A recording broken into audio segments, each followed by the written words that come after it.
guys, Tomboy601, and when the patch notes came out for Season 1 for Modern Warfare 2, there was one gun that really stood out to me, because I was like, did it really need a sort of buff?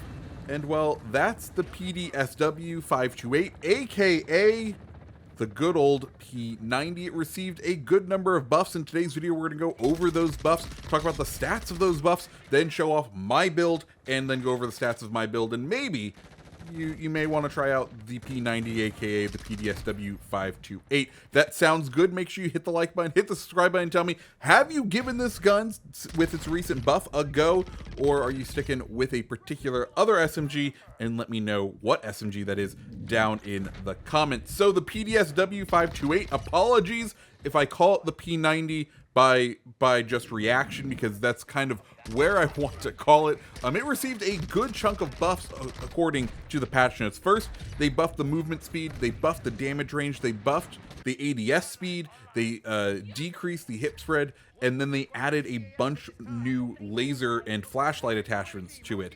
And the P90, sorry, the PDSW 528 really had a sort of unique role within the SMGs at launch. I think it's a little bit more diminished now that we have the MPX, or whatever they're calling the MPX in this game. Now that we have that out, because they both kind of play as more of submachine gun assault rifle hybrids. They both had fairly longer ranges for SMGs, or at least the P90 did, and I think that's nice and true to form, just because in real life it fires that 5.7 by 28 millimeter round, which is kind of an intermediate cartridge, if you know what I mean. Like, if an assault rifle is an intermediate cartridge, it's intermediate between a pistol round and an assault rifle. Anyways, I've gone off on a tangent. Anyways, after doing some hand testing, not all of those things actually got buffed. The things that did get buffed, the ADS move speed, it did get buffed. It was 3.32 meters per second, and it's now up to 3.34 meters per second. The sprint move speed was 6.01 meters per second. It's now buffed to 6.1 meters per second, and then the ADS speed was 280 milliseconds, and it's gone down to 255 milliseconds. So those all got buffed. Of course, the addition of the new lasers, those also help a ton, just because it does allow for you to kind of really get into reducing that ADS time. That's something that's very important kind of in this game. It's kind of what you build a lot of SMGs for, so having a lot of more options for it, always good. And then the things that didn't really change, the hip fire, I couldn't figure out what they were on about as far as that goes.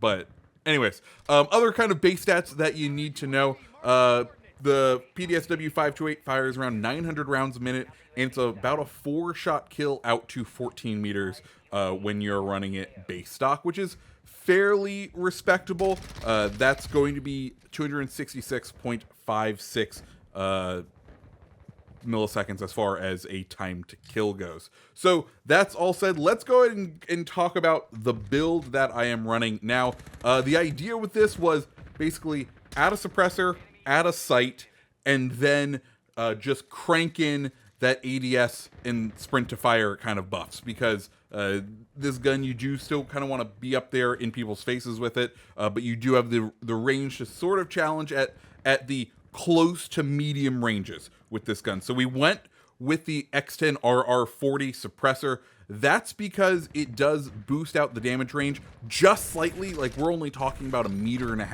at the closest damage fall off. Like, we're talking a 4-shot kill is now out to like 15.5 meters, which, hey, that's still fairly respectable. Like, that's still a nice little change. But we also have running the suppressor. Mind you, I know that suppressors are currently either bugged or Infinity Ward decided to design them quite weird for this game, but I wanted to have the suppressor on there. I feel like submachine guns, you deserve to have the suppressor on there. Other than that, we're running the VLK laser 7 milliwatt. That's the one that boosts ADS and sprint fire speed at the cost of visible laser when you're ADSing.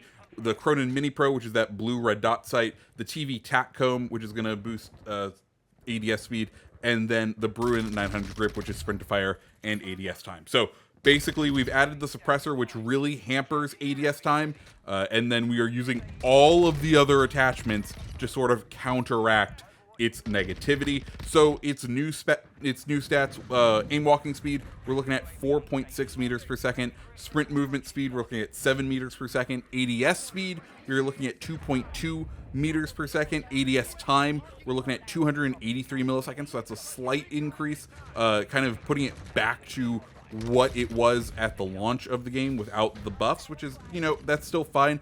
And then sprint to fire speed, we're looking at 299 milliseconds. So overall, I think a fantastic little all-around sort of SMG, and one that you can really take out and have some fun. I think you're seeing the footage of us just going on a tear. You know, we're not totally dominating the lobby, but we are definitely approaching a 10 kill streak, which, you know, does my old man heart good as someone who feels like they're getting up there in age, to be able to still go on a 10 kill streak in Call of Duty, does my heart good. But yeah, guys, the P90, the PDSW, I think it really is a great and fun gun to get out there and use. I am a little confused still why it received these buffs. The buffs didn't seem like they were initially really needed for this weapon, right? It felt like it was a fairly strong weapon overall to begin with. I think maybe what they're doing is trying to differentiate between this and the MPX, because the MPX and this did, once that came out, it did seem to kind of conflict in the same sort of range and areas. But you know, that's the beauty of Call of Duty. They're constantly updating. They're constantly shifting the meta here and there, just slightly. Now, you could make the argument that they're only really shifting the meta so that the new gun feels like it has a new spot and you have the desire to go after it with the battle pass and all of that. But I feel like that's a different Activision-based discussion for a different day. For now, I will just say, guys, what do you think? Are you going to get out there with the all-new, even more upgraded P90, or are you still out there too busy hitting the MPX? Let me know down in the comments below. And as always, guys, if you like the video, go ahead and hit the like button, hit the subscribe button, and I hope you have a fantastic rest of your day. See ya.